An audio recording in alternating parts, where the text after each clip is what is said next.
नमस्कार, मैं रीनू यादव आप सभी दर्शकों का अन्नदाता कार्यक्रम में स्वागत करती हूं। करेला ऐसी सब्जी है जो अपने गुणों के कारण जानी जाती है। भले ही करेले का स्वाद कड़वा है, मगर ये स्वास्थ्य के लिए फायदेमंद होता है और इसलिए जो किसान इसकी खेती करते हैं वे अच्छा लाभ कमाते हैं। किसान भाइयों, अगर आप ड्रिप और मल्चिंग के माध्यम से करेले की खेती करेंगे तो इससे और भी अधिक मुनाफा कमा सकते हैं। आज हम आपको रामगढ़ जिले के सफल किसान रोशन महतो से मिलवाने जा रहे हैं, जो कि करेले की उन्नत तकनीक से खेती करके लाखों की आमदनी कमा रहे हैं। तो चलिए जानते हैं इनकी सफलता की कहानी।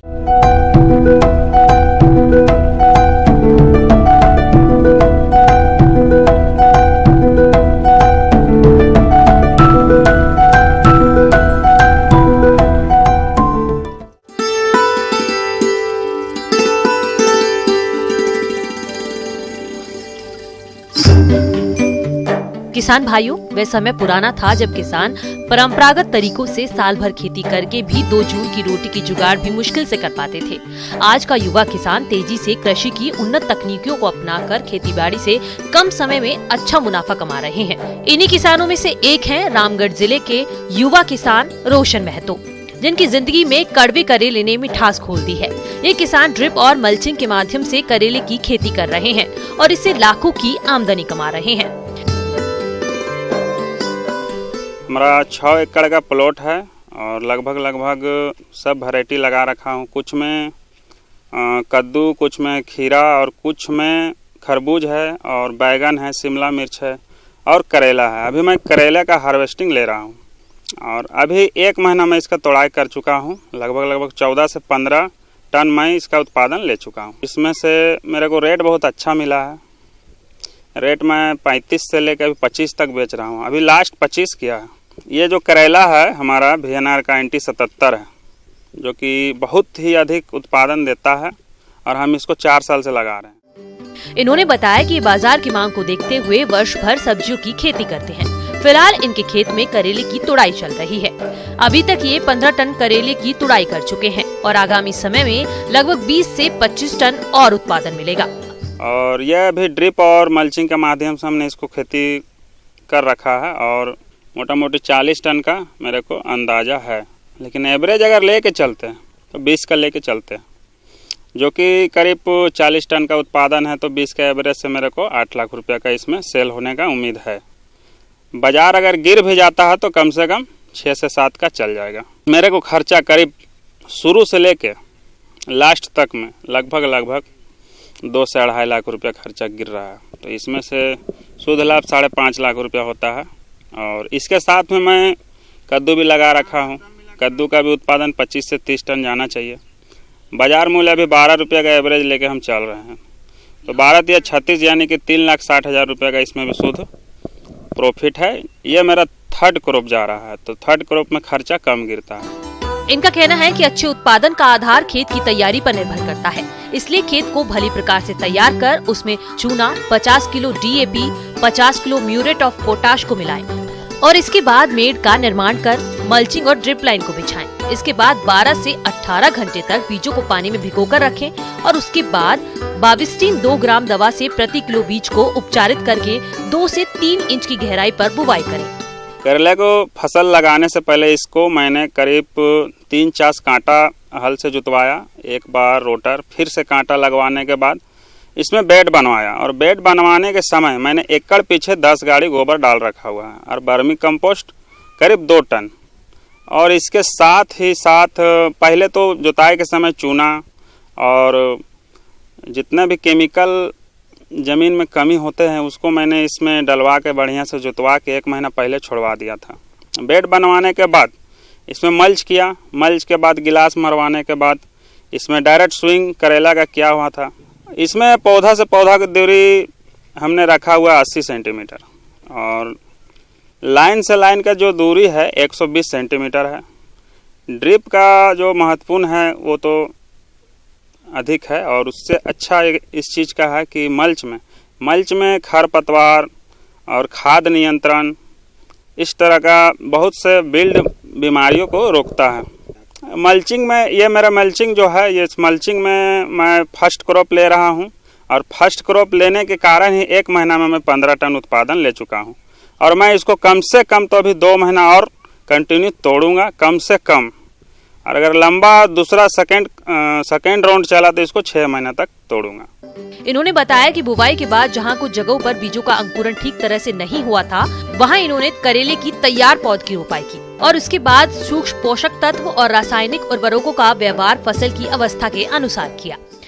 और करीब 10-15 ट्रे एक्स्ट्रा मैंने कर रखा था कि जहाँ पर ही मेरा पौधा ग्रो ना करे उस जगह में मैं इसको पुनः स्विंग कर दूं। स्विंग करने के 8 से 10 दिन के बाद मेरे को जन्मेशन मिला और जन्मेशन का तुरंत माइक्रोन्यूट्रिएंट NPK मिला के इसको चलाना स्टार्ट किया, जो कि 19-19 होता है। और 19-19 हम इसको 3 बार दिए हैं अल्टरनेटिव। सप्ताह में 1 दिन कैल्शियम चलता था।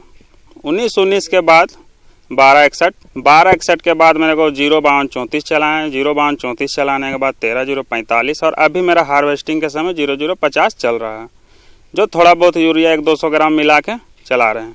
इन्होंने बताया कि ड्रिप के माध्यम से खेती करने पर पानी की बचत तो होती ही है, साथ ही इसके जरिए उर्वरकों का प्रयोग भी आसानी से कर सकते हैं। वहीं मल्चिंग के प्रयोग से बीजों का अंकुरण भी अच्छी तरीके से होता है और पौधों की बढ़वार ठीक ढंग से होती है। इनका कहना है कि फलों की क्वालिटी अच्छी रहे और फल अच्छे से विकसित हो, इसके लिए पौधों को सहारा देना भी जरूरी है। ये मेरा करेला का जो है खेती, इसमें मैं स्टेकिंग दे रखा हूँ, जिसमें से खूटा स्टेकिंग के लिए यूज किया हुआ, GI तार है, सूत्री है, ये सारा मैंने इस्तेमाल किया हुआ हूँ। अभी इसमें खरपतवार का नियंत्रण के लिए मैं सप्ताह में 1 बार पूरा निकाय गुड़ाई करवाता हूँ अपने प्लॉट में। इसका तोड़ाई करने के समय इसमें बहुत तरह का बीमारी आते हैं, जिसमें से मुख्य रूप से भुनभुनिया और पत्ता सिकुड़ जाता है भुनभुनिया के कारण। तो इसमें ध्यान रखने वाली बात यही है कि इसमें दवा का स्प्रे बराबर कंटिन्यू करने से पौधा अधिक लंबा समय तक चलता है, हार्वेस्टिंग लेने में आराम होता है। करेले का फसल अभी 15 टन उत्पादन में ले चुका हूँ और करीब 25 टन और इसको लूँगा। और अभी मेरा मैनेजमेंट जो है मल्चिंग और ड्रिप के माध्यम से जो हो रहा है, इसमें मैं बहुत संतुष्ट हूँ और इस काम को अब मैं और आगे बढ़ा रहा हूँ।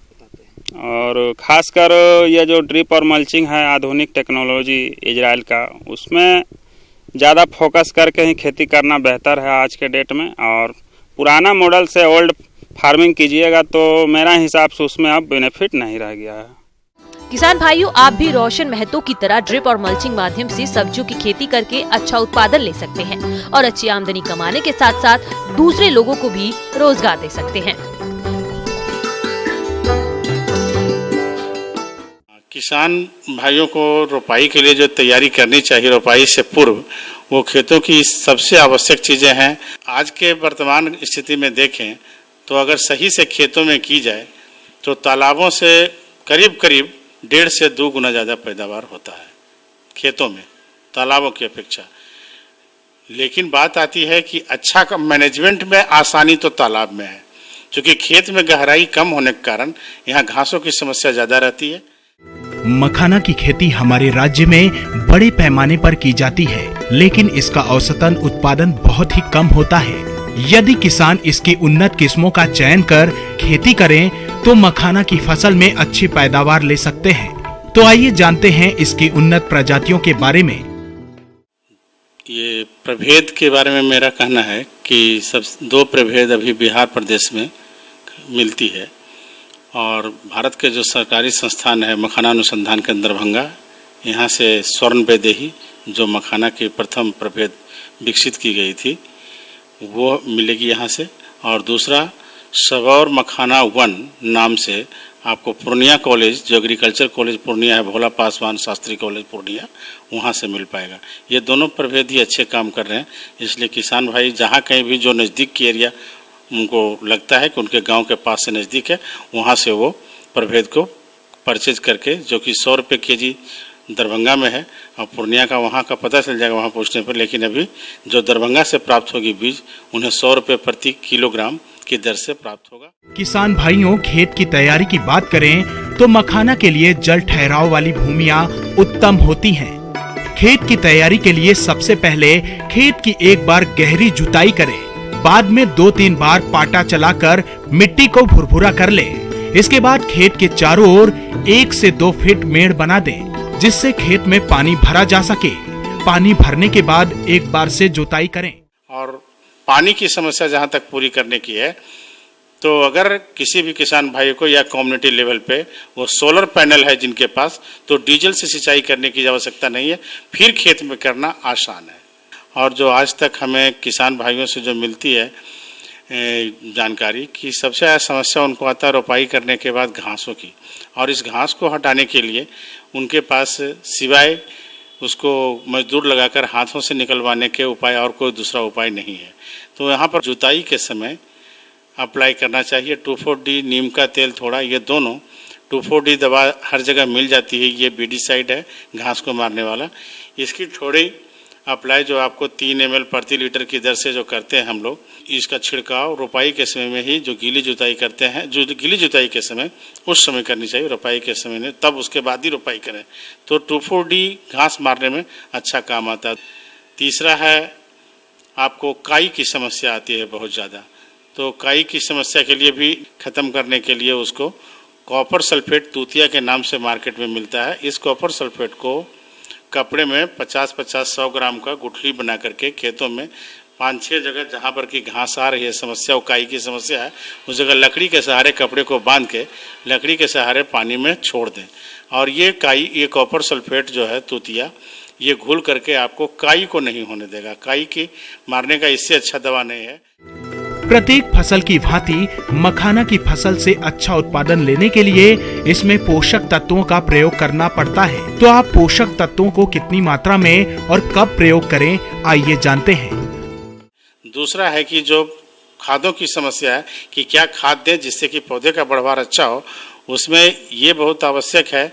गीली जुताई कर उसमें 8 से 10 क्विंटल प्रति हेक्टेयर की दर से महुआ केक, करंज का केक, खली जो है, महुआ की खली, करंज की खली, नीम की खली, ये जो कुछ भी उपलब्ध है उसको 8 से 10 क्विंटल प्रति हेक्टेयर की दर से गीली जुताई के समय में उसमें मिलाएं। और 2.5 kg के दर से, अगर प्रति कट्ठा के दर से किसान को बताया जाए तो 2.5 kg यूरिया, उसके बाद आपको 2 kg DAP और 1 kg पोटास, ये तीनों खादों की मात्रा अगर इस तरह से प्रति कट्ठा की दर से अगर किसान भाई करें गीली जुताई के समय, तो हमें लगता है कि फिर पौधों का विकास भी अच्छा होगा और उनको अच्छी आमदनी, अच्छी पौधे पैदावार प्राप्त होगा। मखाना नर्सरी तैयार कर लेने के बाद अहम काम होता है इसकी रोपाई का, जहां पर किसान अक्सर चूक जाते हैं और इसका नतीजा होता है कि रोपाई के बाद अक्सर पौधे सूखने लगते हैं। तो आप इस समस्या से बचने के लिए आप इसकी रोपाई कैसे करें, आइए जानते हैं। रोपाई करने के लिए जो दूरी है प्रस्तावित है हम लोगों के द्वारा, अनुसंधान केंद्र के द्वारा, वो 1.25 मीटर बाय 1.25 मीटर है। पौधे से पौधे की दूरी और पंक्ति से पंक्ति की दूरी 1.25 मीटर रखनी चाहिए। क्योंकि किसान भाई अपने मछली लेने में अलग से अपना उनका एक अलग इंटरेस्ट है, उसका ज़्यादा से ज़्यादा पैदावार पाना चाहते हैं, तो मखाना में जनरली नहीं लेते हैं यहाँ किसान भाई। लेकिन अगर मेरे हिसाब से देखा जाए तो अगर मखाना के पैदावार को मेंटेन करते हुए समय निकालने का जो है, मछली को डालने का, अगर इसे करें तो कोई हानि नहीं है। और 4 क्विंटल प्रति हेक्टेयर की दर से तो खूब आराम से मछली का भी पैदावार वो ले सकते हैं, और ये फायदेमंद है और उन्हें जो आर्थिक फायदा भी पहुँचेगा। फसलोत्पादन में सिंचाई का महत्वपूर्ण योगदान है, जिसके लिए आमतौर पर डीजल इंजन या विद्युत मोटर का इस्तेमाल किया जाता है। पर बहुत से गांव में बिजली की समस्या रहती है, जिसके कारण हमारे किसान भाई फसलों में सिंचाई नहीं कर पाते हैं। तो ऐसी समस्या से बचाव का सबसे अच्छा उपाय है सोलर पंप लगवाना। इस सोलर पंप को आप कहां से खरीदें और इसके लिए कितना अनुदान मिलता है, इन सभी बातों की जानकारी दे रहे हैं विषय विशेषज्ञ सतीश कुमार सिंह।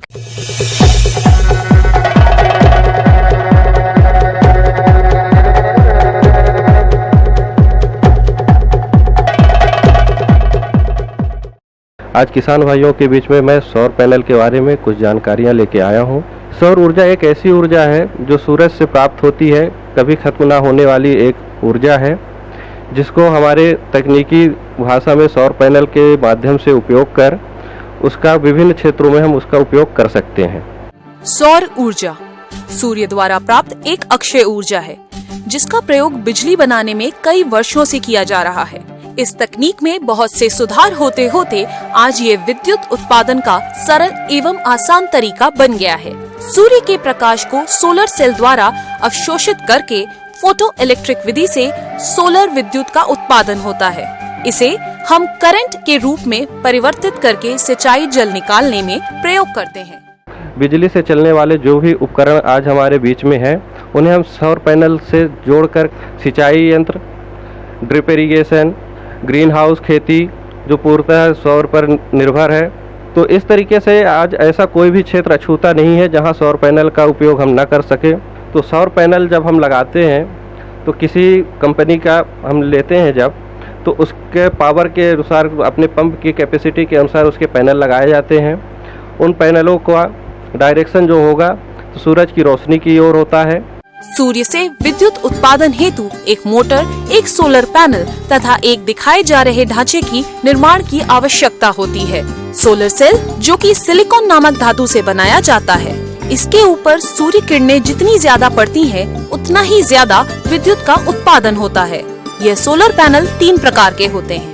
पहला मैनुअल, दूसरा स्टैंडर्ड और तीसरा ऑटोमेटिक ट्रैकर पैनल। अगर आपकी विद्युत मोटर 2 हॉर्स पावर की है तो उसे 2 किलोवाट के सोलर पैनल से आसानी से चलाया जा सकता है, और यदि आपकी मोटर 5 हॉर्स पावर की है तो उसके लिए 5 किलोवाट का सोलर पैनल लगाना पड़ेगा। आपके पास अगर विद्युत मोटर उपलब्ध है तो इसके लिए आपको अलग से कोई विशेष प्रकार की मोटर खरीदने की आवश्यकता नहीं पड़ती है। तो किसान भाइयों को 1 HP से लेकर 5 HP तक मोटर की जानकारी मिल गई होगी, और अधिक जानकारी के लिए आप नजदीकी कृषि विज्ञान केंद्रों में आप जाकर इसकी विस्तृत जानकारी आप ले सकते हैं। धन्यवाद।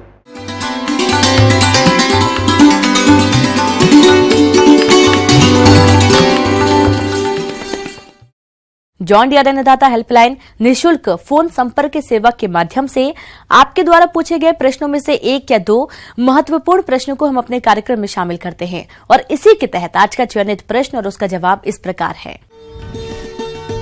निःशुल्क अन्नदाता हेल्पलाइन में आज हमने जिस प्रश्नों को शामिल किया है उसे पूछा है गांव राजपुर, जिला रोहतास के ताराचंद साहू ने।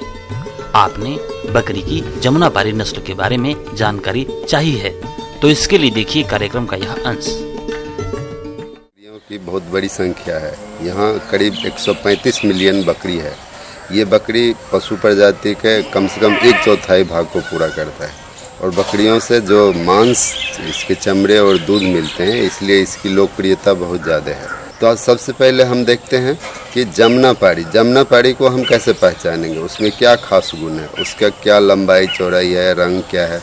तो जमुनापारी को Roman nose appearance main characteristic feature है उसका, नाक में थोड़ा तोते की तरह उभार होना, जिसको देखकर आप जमुनापारी को अच्छी तरह पहचान सकते हैं। दूसरा इसका गुण होता है कि कान लंबे और पेंडुलस होते हैं, कान बड़े होते हैं, कान अधिक नीचे तक झुका होता है, और इसका मुंह तोते के समान होता है, पैरट माउथ अपीयरेंस कहते हैं इसको। आप जब भी बकरी पालन शुरू करें तो अच्छी नस्ल के साथ शुरू करें, 10 बकरी 1 बकरा के साथ शुरू करें।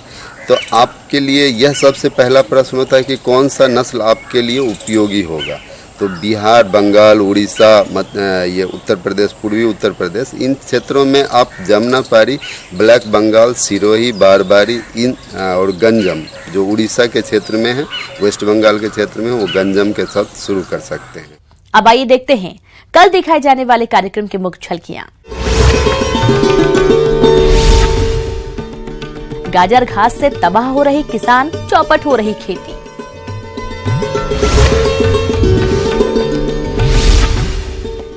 भरपूर पैदावार हेतु धान की फसल में यूरिया का प्रयोग। हम यह उम्मीद करते हैं कि आज का कार्यक्रम आप सभी दर्शकों के लिए उपयोगी रहा होगा। किसान भाइयों, अन्नदाता आपकी सेवा के लिए संकल्परत है। कृषि संबंधित समस्या एवं सुझावों के लिए आप हमें इस पते पर संपर्क कर सकते हैं। प्रोड्यूसर अन्नदाता news 18 Bihar, Jharkhand, Ramoji film city, Hyderabad 501512। साथ ही आप हमें ईमेल भी कर सकते हैं। हमारा ईमेल है p18annadatabihar@nw18.com। और इसके अतिरिक्त आप हमें जॉन डियर निःशुल्क हेल्पलाइन नंबर 180041922155 पर सोमवार से शनिवार सुबह 10 से शाम 4 बजे के बीच संपर्क कर सकते हैं। किसान भाइयों, अब समय हो रहा है आपसे विदा लेने का, तो हमारी अन्नदाता टीम को दीजिए इजाजत। कल फिर आपसे मुलाकात होगी कृषि संबंधित कुछ और महत्वपूर्ण जानकारियों के साथ। नमस्कार।